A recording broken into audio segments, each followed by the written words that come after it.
行天Temple of Taipei has been one of main spiritual centers of Taiwan after it was established nearly 50 years ago.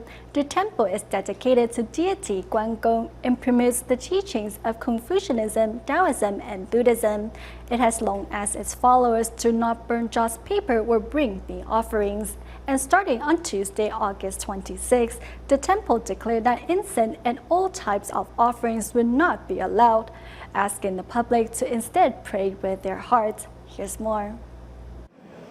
请你唔免买米糕，唔免买福圆，唔免买镜片，只要你虔诚合掌，用心香来敬拜文殊公。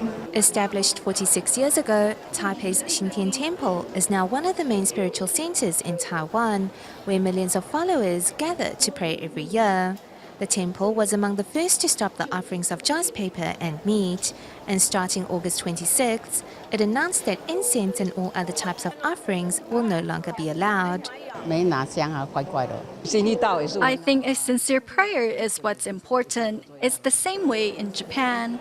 Though many followers find the new method unusual, inside the temple, people are already learning to pray without an incense stick. After all, it is for the sake of a better environment for future generations.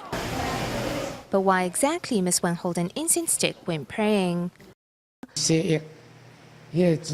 Incense sticks were introduced to China when they were presented as gifts to the emperor by emissaries from the western regions and the countries to the south, and were used as air fresheners. Later, they became a symbol for longevity.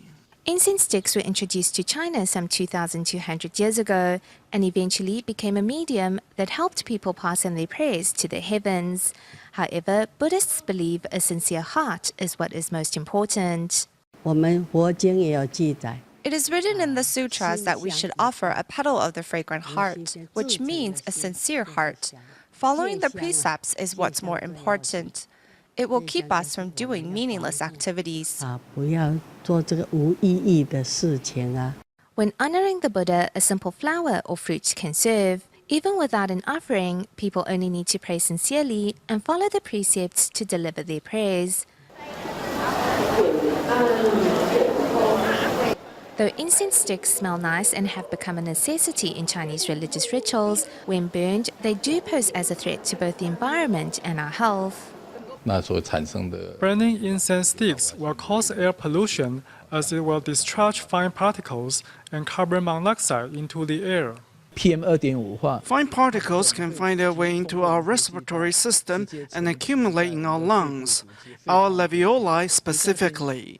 Their buildup will slowly cause chronic inflammation and eventually might turn into a tumor or even lead to lung cancer.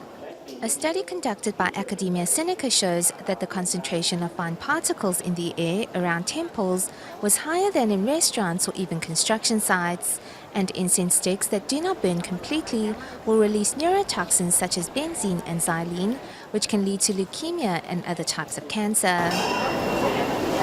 Also, the dyes used in incense sticks tend to contain heavy metals, which is a very serious health risk. These industrial coloring agents may contain heavy metals, such as lead and cadmium. We all know lead is neurotoxin and also damages our kidneys, leading to cardiovascular disease. Cadmium damages the kidneys as well. If people do not wash their hands after burning an incense stick or brush off the ash from an incense stick that may have fallen on the offerings before enjoying the food, they might just open themselves up to a number of diseases, which would all but negate their prayers for good fortune.